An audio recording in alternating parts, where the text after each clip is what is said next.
ആ അമ്പലമുക്ക് അതറിഞ്ഞോ?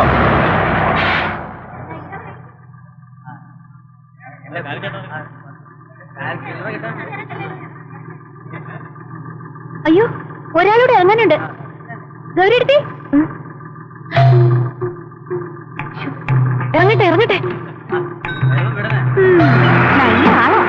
ഇപ്പോഴേ തുടങ്ങിയോ മനോരാജ്യം? എനിക്ക് വിശ്വാസമാവില്ലേ രാധേ.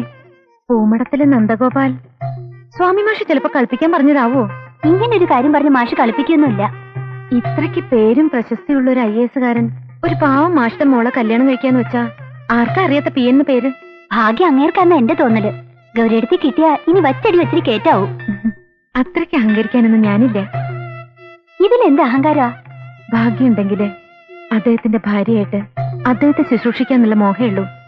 പക്ഷെ ഒടുക്കം അത് വെറുതെ മോഹിക്കലാവോ? നോയിക്കോളൂ. ഗൗരിയെടുത്ത് കണ്ട നിമിഷം തന്നെ കൊത്തിക്കൊണ്ടുപോകും വെച്ച നന്ദഗോപാൽ. PN എന്ന വലിയ ആള്. അതിനെ കണ്ടിട്ട് വേണ്ടേ? അതാ പറഞ്ഞത് ചെറിയവര് പറയുമ്പോ ചെവിട്ടില് കേൾക്കണോന്ന്. ഞാൻ എത്ര തവണ പറഞ്ഞതാ മഞ്ഞസാരി ഉടുക്കാനായിട്ട്. ഏടത്തേക്ക് ആളെ കണ്ടാലറിയോ? പിന്നെ നന്ദ, ആ കുട്ടി അവിടെ കാത്തു നിന്നിട്ട് പോവും. പറഞ്ഞേക്കാം. വരുന്നു വരുന്നു വരുന്നു വരുന്നു വരുന്നു. മൂത്തവര് പറഞ്ഞ ആദ്യം എതിർക്കുക എന്നുള്ളതാണ് ഇപ്പോഴത്തെ ചെറുപ്പക്കാരുടെ ശാഠ്യം. നളൻ എന്ന് പറഞ്ഞ അപ്പൊ പുഷ്കരൻ എന്ന് പറയും. ആ കുട്ടി ഒന്ന് കണ്ടോട്ടെ എന്ന് വിചാരിച്ചിട്ടാ ചെക്ക് ഷർട്ട് ഇടാൻ സാവമാഷ് പറഞ്ഞത്. വേണ്ട കുട്ടിമാമേ, ആരും അറിയാണ്ട് ഞാൻ ആ കുട്ടിയെ ഒന്ന് കണ്ടോട്ടെ. അമ്മുവിന്റെ കാര്യം ഉറപ്പായി കഴിഞ്ഞിട്ടില്ലോ ഇതുവരെ. അമ്മുവിന്റെ കാര്യം നോക്കണമെന്ന് പറഞ്ഞ് ശരി തന്നെ. പക്ഷെ സ്വന്തം കാര്യം വേണ്ടാന്ന് വെച്ചിട്ട് വേണ്ടല്ലോ അത്. അമ്മുവിന്റെ കാര്യമില്ലാണ്ട് എനിക്ക് വേറെ എന്ത് സ്വന്തം കാര്യം ഉള്ളത്? വാ, കയറി പോവാ.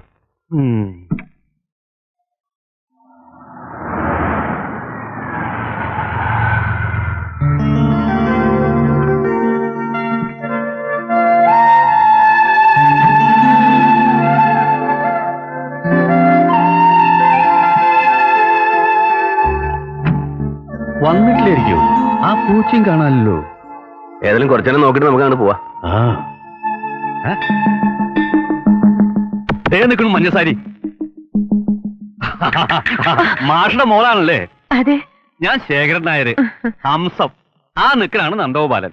കഴിയുന്നത്ര ഞാൻ പറഞ്ഞു നോക്കി ചെക്ക് ഷർട്ടിടാൻ. അപ്പൊ ആള് വെള്ളം ചുപ്പിട്ടോട്ട് വരുന്നു. എന്താ ചെയ്യാ? പറഞ്ഞാ കേൾക്കണ സ്വഭാവം പണ്ടേ ഇല്ല. സാവുമാഷ് പറഞ്ഞിണ്ടാവൂലേ? ഏത് സാമി മാഷ്? അമ്മേ, ആനയെ കാണണെന്ന് പറഞ്ഞു. ഇനിയിപ്പോ ആനയെ കാണണ്ട, അമ്മയെ കണ്ടാ മതി. ഇവിടെ എന്താ പ്രശ്നം? തലയ്ക്ക് സുഖമില്ലാത്ത ആളാന്ന് തോന്നുന്നു. നീ വാ. അപ്പൊ സാമിമാഷ് പറഞ്ഞ ആളല്ലേ?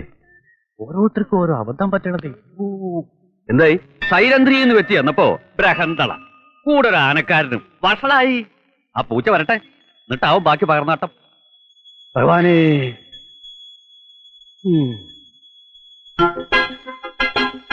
സൂത്രം നമുക്ക് മാത്രമല്ലല്ലോ വശമുള്ളൂ. എന്നെ പറ്റിക്കാൻ അയാൾ ഇവിടെ വേഷം മാറി വന്നുകൂടാന്നില്ലല്ലോ. അല്ലേ കുട്ടമാൻ?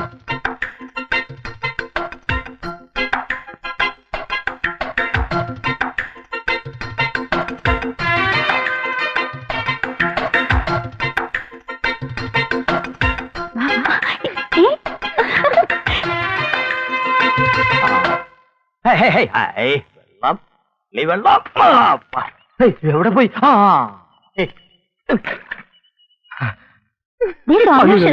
പോവാണോ? ബസ് വരാറായി. അത് പോയാ പിന്നെ 1 മണിക്കൂർ നിൽക്കണം. ഞങ്ങൾ പോണം. ഞാൻ വരാൻ ഇത്തിരി വൈകി പോയി. നന്ദോപാലിനെ കണ്ടുവോ?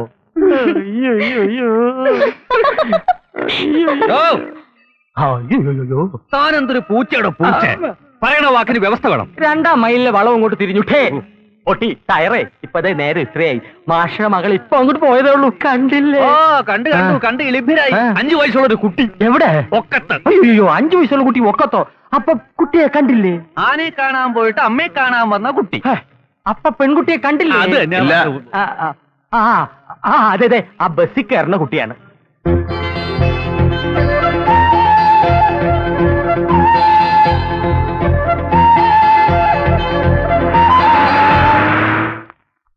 കുട്ടിയമ്മേ, പെണ്ണിനെ കണ്ടോ? ഓ പിന്നെ കണ്ടു. ആന കുട്ടി അല്ല, അതെ, ആനയെ കാണാൻ പോയ കുട്ടിയുടെ അമ്മയെ കണ്ട് നന്ദ തെറ്റിദ്ധരിച്ചു ഇല്ലാന്ന് പറയാൻ പോയിരുന്നു. നന്ദ, നന്ദ, കണ്ടിട്ട് ഇഷ്ടായോ? ഇഷ്ടായോന്ന്? നന്ദ, നിക്കേ നിക്കാൻ. ഓ, കേക്കുന്നില്ലേ? നീ കുറച്ചു അപ്പുറത്ത് വരിക, എനിക്ക് ഇത്ര എഴുതാനുണ്ട്. ഹായ്, അപ്പോഴേക്ക് തുടങ്ങിയ കത്തെഴുതല്? കത്തൊന്നുമല്ല, ഒരു ആർട്ടിക്കിളാ. ആർട്ടിക്കിളൊക്കെ പിന്നെ ആദ്യം ഇത് പറ. വെളുത്തിട്ടാണോ? വെളുത്തിട്ടാണോന്ന്? ഉം. മെലിഞ്ഞിട്ടാണോ? ഉം. ഉയരമുണ്ടോ? ഉം. ഛെ, ഇങ്ങനെ നത്തിന് പോലെ മൂളാതെ വാതൊരെണ്ണം പറയുന്നെന്താ? നീണ്ട മൂക്കാണോ? ദാ, വയറിന് എത്രയുണ്ട്? തുമ്പിക്കൈ പോലെ. നന്ദാ, തമാശ കളി വേണ്ട. പറ, നീണ്ട മൂക്കാണോ? കുറച്ച് നീണ്ടിട്ടാ. നിറയെ മുടിയുണ്ടോ? പിന്നെ തുടങ്ങി മൂളാൻ. ഉണ്ടോ ഇല്ലയോ? പിന്നെ മുടിയില്ലാണ്ടിരിക്കോ? ശരി ശരി ശരി ശരി. നുണക്കുഴിയുണ്ടോ? അങ്ങനെ സൂക്ഷിച്ചു.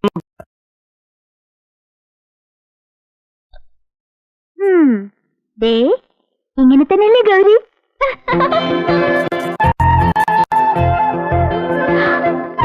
ഗൗരി സുന്ദരി കേട്ടോ.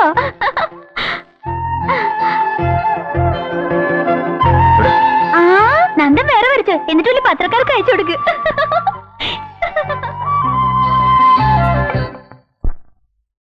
ഈ വുഡ് ഹൗസിന്റെ ചില കഥാപാത്രങ്ങളാ വേഷം മാറിപ്പോട്ട് ചമ്മുന്നവര്. ചമ്മിയത് ഞാനല്ല. അത് മനസ്സിലായി. എന്റെ വുഡ് ബി ബ്രദറിലോ പക്ഷെ ഞാൻ കണ്ടല്ലേ, അസല് ബുദ്ധിജീവിയാ.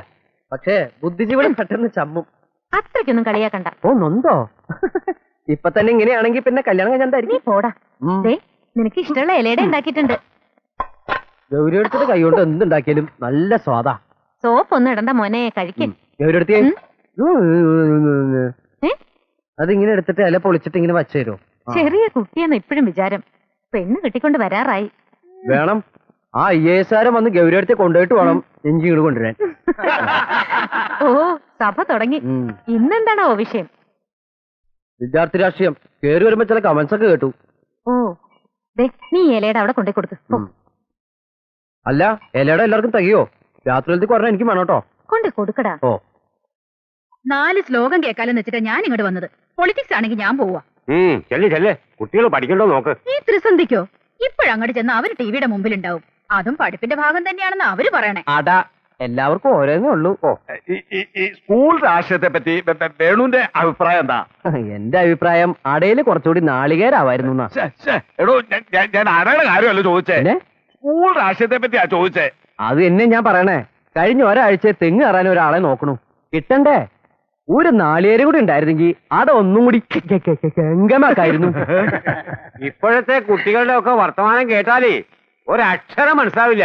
ശരിയാ, ഒരക്ഷരം മനസ്സിലാവില്ല. അനന്തമജ്ഞാതമവർണ്ണനീയം. ഈ ലോകഗോളം അങ്ങനെ തുടങ്ങുക.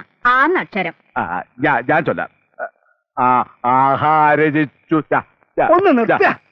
താൻ ചൊല്ലി തീരുമ്പോഴേക്കും നേരം വെളുക്കും. 3ാമത്തെ വരിയിലെ ആദ്യ അക്ഷരം ആ. ഞാൻ ചൊല്ലാം.